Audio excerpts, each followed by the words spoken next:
Welcome to the Politics of Everything. I'm Amber Daines, your host and podcast producer. This is a half hour of power, a podcast dropping every week where I unpack the politics of everything, from money to motherhood, nutrition to narcissism, startups to secularism, the environment, quality, and much, much more. Our guests are seasoned in the field or topic of their choice, even if you've not heard of them yet. This is a non-partisan show. So while I love exploring varied views and get a buzz from a healthy debate of ideas, this is not a purely blue, white, green program. Please subscribe, tune in and enjoy the politics of everything. Adrian Baillargeon has over 20 years of corporate experience across Canada, Africa and Australia, and he's worked extensively in marketing, sales, strategy and joint venture management.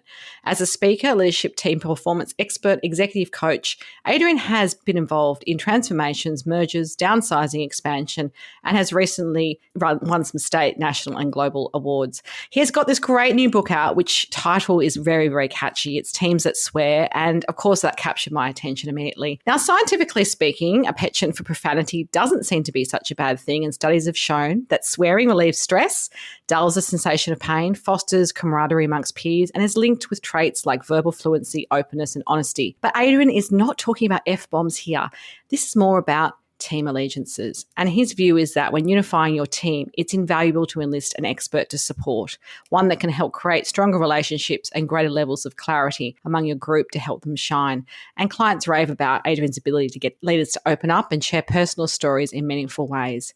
He's renowned for his practical, enthusiastic and engaging approach to helping leaders drop their guard, share their stories and build productive relationships to win the games that matter most. Some of his amazing clients include MYOB, Cricket Australia, the Reece Group and the National Rugby League. Adrian inspires leaders with his honesty, reliability and inclusiveness, and the outcomes enable leaders to focus on the things that matter most to them and their people. So a big warm welcome to Adrian on the Politics of Everything. Thanks, Amber. I feel really lucky to be chatting with you today. So I just want to say thanks for having me join. Podcasting remotely can be challenging, but it doesn't have to be. Since day one of the Politics of Everything, I have relied on Zencastr's all-in-one solution to make the process quick and painless, the way it should be for those of us who just love great content and want to get our ideas out into the world. If you know me, I'm obsessed with quality in terms of my guests, my sound, and everything about my show has to be great the first time. I'm time poor. It's so easy to use Zencastr. I'm not tech savvy and you don't need to be either. There's nothing to download. Just click on the link and off we go. Zencastr is all about making your podcasting experience easy, and with everything from local recording to automatic post-productions now in their toolkit, you don't have to leave your browser to get that episode done, and done fast. I have a special offer for you, and hopefully you can experience what I have with Zencastr. Go to zencastr.com/pricing and use my VIP code, the Politics of Everything, all lowercase and one word, to get 30% off your first 3 months of Zencastr Professional. How good is that? I want you to have the same easy experiences I do for all my podcasting and content needs. It's time to share your story. Absolutely. Now, young Adrian, what did you want to be as a kid? I don't think what you do now is probably in that kind of careers guide that you get when you're at school. Do you remember your young you ambitions, and did you get there? Yeah, so as a young boy growing up in Saskatoon, Saskatchewan, which is essentially in the middle of Canada, long, cold winters, we were born with a pair of ice skates on. So as a child, that was my dream to play in the National Hockey League, and I always wanted to play for the Montreal Canadiens. Now, whether I knew it or not at that time, that dream was probably never going to come true for me. I just didn't quite have the talent. So as I got older, I obviously discovered that, okay, I've got to find something else. And I can remember being in high school, deciding what to go to university, and I liked sport. Science was not my thing, but teaching, being a PE teacher, at that time I thought, that's not going to pay me enough. So I went to university, I studied business, majored in finance, then marketing. And then, over the course of my first 20 years in corporate, I was really working with some big brands. So Labatt's, which is a beer company, great job when you're going to university in the summer. Yeah, did you get free beer is the question I've got for you. I got the odd beer here or there. It's actually funny when you work for a beer company and you go to events, people want to buy you a beer. How funny. Counterintuitive, right? So I spent working with big organizations. I came to Australia in 2005 and worked with HBA and Bupa. And the common theme across my career was this, either leading teams or working with external partners, trying to create these microcultures of trying to get people to come together to achieve what they both need to achieve, but do it in a way where we do a really good job and we have a little bit of fun. And it was something, now this is what I get to do all the time. It was something that was probably in me since 2000, I'm going to say like 10, 12 years ago. And now I'm lucky enough that I get to work with some fantastic leaders and really trying to get their teams to swear by each other, not necessarily about each other. Absolutely. And of course, a swear word is that phrase that's considered blasphemous, obscene, vulgar, or otherwise offensive. How have you redefined swearing in your new book? Because your title is very catchy, but obviously we're not talking about that kind of swearing. No, and I have to be honest here. I've got something to admit. I'm not necessarily a huge swearer, and I'm not advocating for workplace to become this place, as you mentioned before, of profanities. But swearing can play a big role in creating stronger relationships and creating alignment amongst teams. When I was a kid, swearing was not acceptable. Now, whether that's because I was, raised in a Catholic home, I never heard mom or dad swear at all. But funny enough, when I came to Australia, and this is where the swearing inspiration came from, I found that people swore more, and particularly at work. I had a colleague who swore like a trooper, and not necessarily in a bad way. It was just part of their vocabulary. And I would tease them. So you get such a potty mouth. And she would swear that there was nothing wrong with swearing. So I was stubborn. I thought, well, no, there's got to be something wrong here. So, I would Google it, and lo and behold, we were both right. Aussies do swear a lot. On average, Australians swear 7 times a day, and 10% of the population swear 20 times a day. But my colleague was also right that swearing is good for you. And he touched on some of the benefits early on. But when it comes to swearing in the workplace, it's how you swear that makes the difference. When people are swearing in front of each other and by each other, it shows that they trust the other person and they can drop their guard and be authentic, right? Yeah, I love that. If you're swearing about each other, this is when there's trouble, right? That creates a lot of doubt. It creates angst and worry in the working environment. And people also start to wonder, if they're swearing about that person, what are they saying about me? No, absolutely. I love the way that you've defined that, I guess, reframed how we might think about things like swearing and how that impacts the workplace. You say that energy is the enabler of unlocking potential and empowering leadership groups to speak openly, obviously prioritize their non-negotiable stuff and make powerful changes to their routines, provides them with the opportunity to deliver their best. Where does this idea of that swearing allegiance to each other or, kind of bonding come into this when we're thinking about, and I guess that energy that starts off the conversations, that seed of where we start when we are unlocking potential as individuals, but of course collaboratively as a team as well? Well, Amber, do you mind if I ask you a question? Sure. Wow, being interviewed on my own podcast. We'll have some fun with it, trust me. Okay. It has to do with energy at the individual level, but also energy at a team level. If you had to think over the last week or so, and you had to score your performance energy, how you felt between 1 and 10, what would you score yourself as? I'd say probably a 7 or an 8. I'm very hard to pin those things down. Probably a 7 or 8. 7 or 8. Okay. So perhaps not at the best, the top. What impact has that had on how you go about doing your things? Well, clearly, if you don't have as much energy, what I do find is I go through the motions. I don't tend to then tap into that next level of what I need to do in my business or for my podcast or whatever activity it is. I kind of just go through those motions because my energy levels are not as high. All right. You're not alone. I'm the same way. But the reason I ask that is because I do say that energy is the enabler of unlocking the potential of individuals, which makes sense based on what you and I just talked about. But it also unlocks the potential of the teams, because before a team can be at its best, and ideally swearing by each other, each individual in that team has to be at their best as well. And what I found over the last 2 years, when speaking with the leaders that I've been working with, 81% of them have said that they are not working at their ideal energy levels. 81%. Is it because we're a bit burnt out? Do circumstances come into it in terms of, I guess, having gone through the pandemic and all the challenges of that? I mean, what's your observation of the why? Yeah, there's a couple of reasons that I'm hearing from different leaders. The first is that now that the pandemic is over with, organizations during that time a lot of them were focusing on surviving, right? So how do we just get by day, month by month? Now that they've gotten through that, the opportunity is them to identify how can we grow. And so what that's done is create a lot of new opportunities for new initiatives. Yeah. So there's a lot of change happening within organizations. There's also some people within organizations they've taken learnings from COVID. They said, right, this was my chance to reset the things that are important for me, and I've got to be able to prioritize myself to make sure that I'm taking care of me so I can be best for others.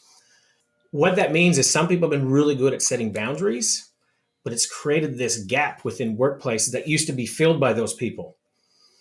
And so now what leaders are struggling with in some ways is to go, how do we fill that gap? So this is why it's really important for individuals and leaders to understand, what do I need as part of my regular routine to keep my ideal energy levels where they should be? Because if I can do that, if I can identify what are my non-negotiables, what are the things on my priority list that I'm putting that help keep me at my best, then I can be at a better position to lead and support my team. And then what that does is then allows them to swear by each other and not so much about each other, because they're working at a better energy level. Yeah, that makes sense. I'd love to hear a couple of examples that you might have, and they don't have to be company names that you name. It can just be examples of industries or types of businesses, but how they can create more of those team allegiances in times of change or transition, like a big downsize or a restructure. I mean, my sweet spot in what I do in my practice is crisis comms. So I'm often the comms person who's brought in as a strategist to help people at kind of the worst point in an organization before it gets really good. So I see it from that lens. But, are there ways in which that experience can be galvanizing but also motivating in some way, or is that not possible? It's a tricky one. I can remember when I worked at Bupa, and there was a time where the organization purchased another health insurer, and there was a massive spill and fill right from the top level all the way down. And it was fascinating to watch the people in the organization go through that process. Initially, people loved the drama. Who's going to get the big gig, right? People were betting on who's going to get this chief role and who's going to get that chief role. Once the executive roles were in place, then the next round of bets would be made.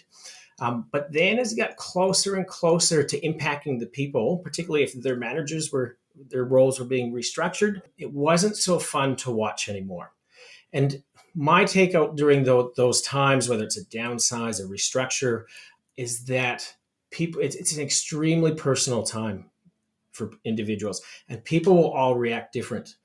And as a leader and as a team member, we have to acknowledge that everybody's going to react differently.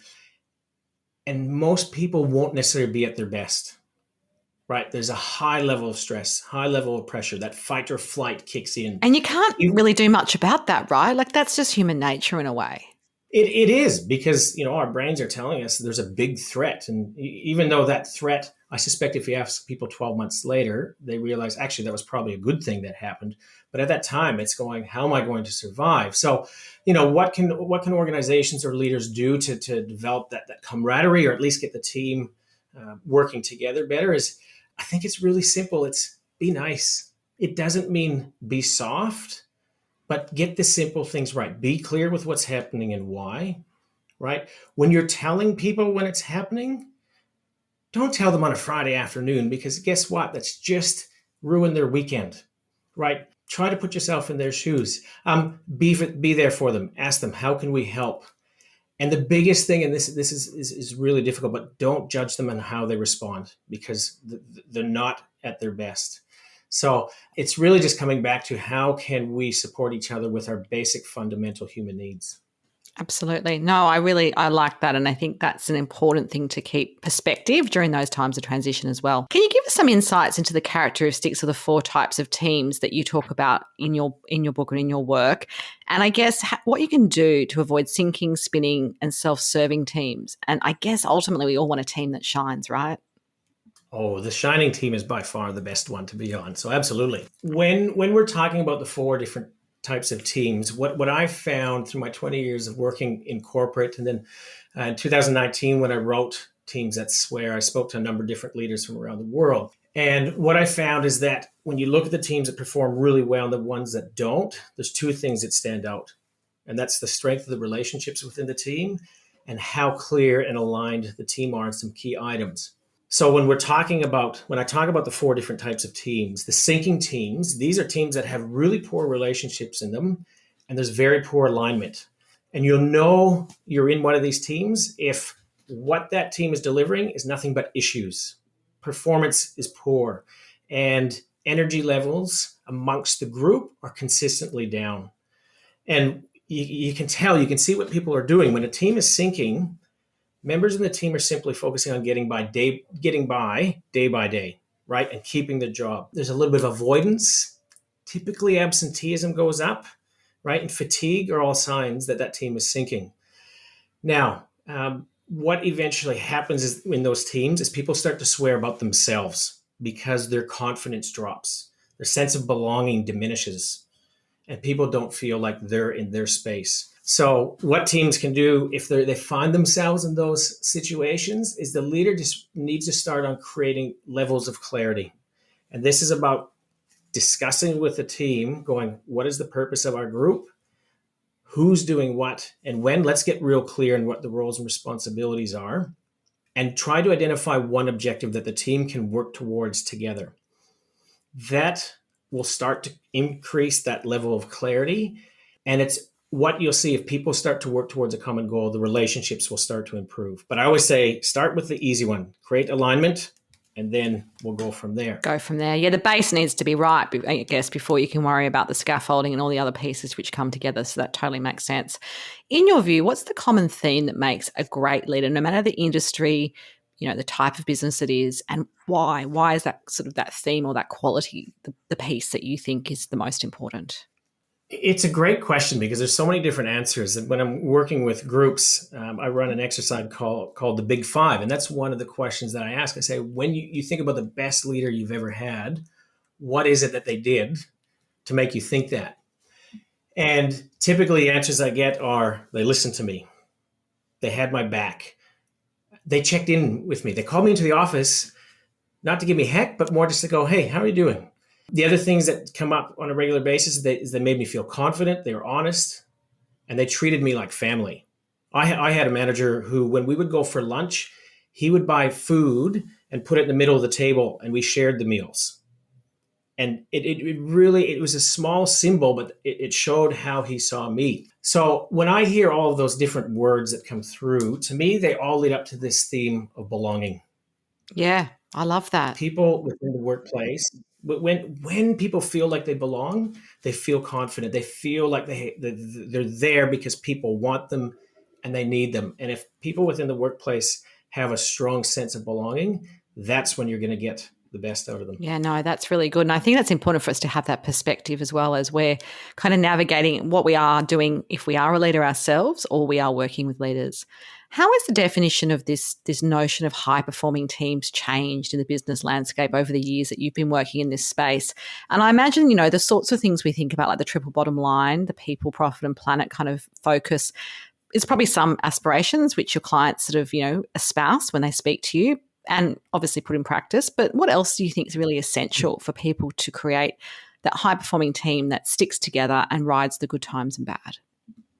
If there's one thing that I know about teams and performance, is this.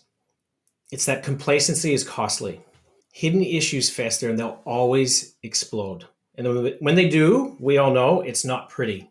There was a report that came out, I think 5 years ago, that said that Australian workers spend about 10% of their working week managing unproductive conflict.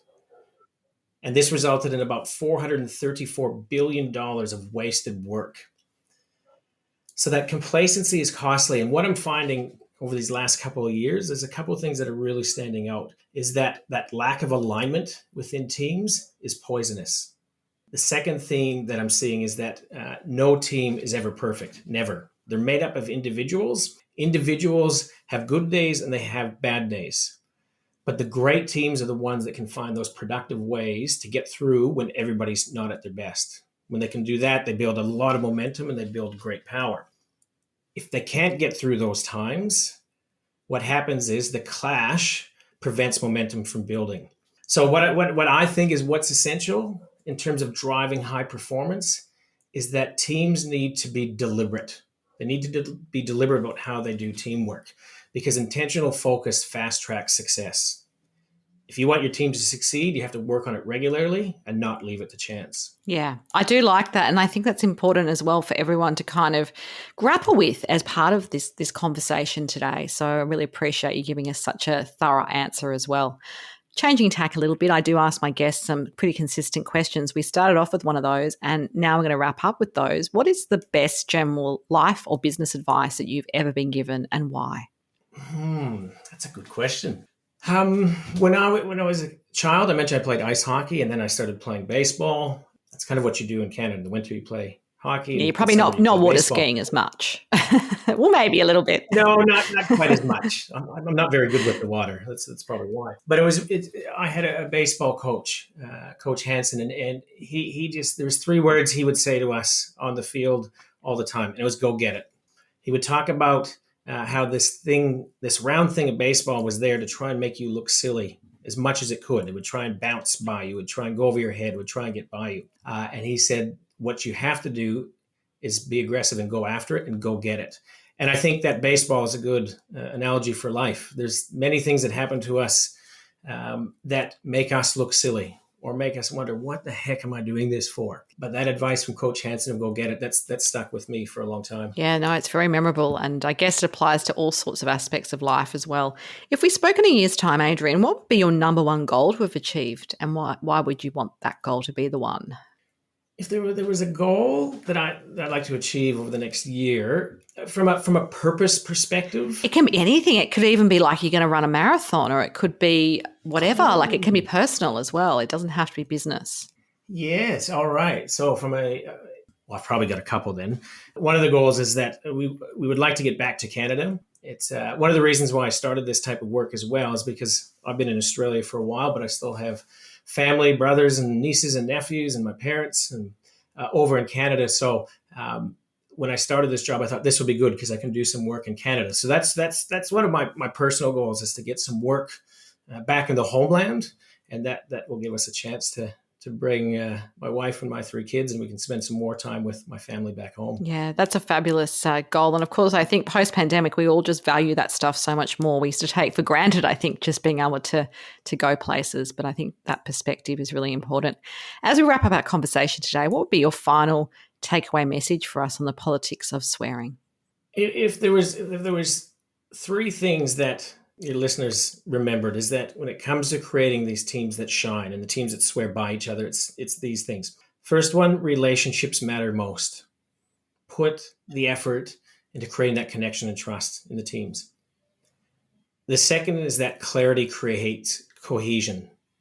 So regular discussing the things such as what is the team's purpose, what are our roles and responsibilities, objectives, and what are the key behaviors amongst our team that's going to drive the success. Talk about those on a regular basis and keep that level of clarity high. Because when you get relationships and clarity working for you, that is the key to getting your team swearing by each other and allowing you and your team to truly shine. Fantastic. And there's a lot there for us all to consider. So if you do want to connect further with Adrian, of course, there's some details on the show notes. Until next time, take care. Thanks so much for listening today. If you've enjoyed the politics of everything, I thrive on your feedback. So please add a short review and share the podcast with your network through Apple, Spotify, and all the usual suspects. I'm always on the hunt for new and diverse guests. So if you or someone you know has a fresh idea you're busting to get out there, please email me at amber@amberdanes.com and my crew will get back to you very soon.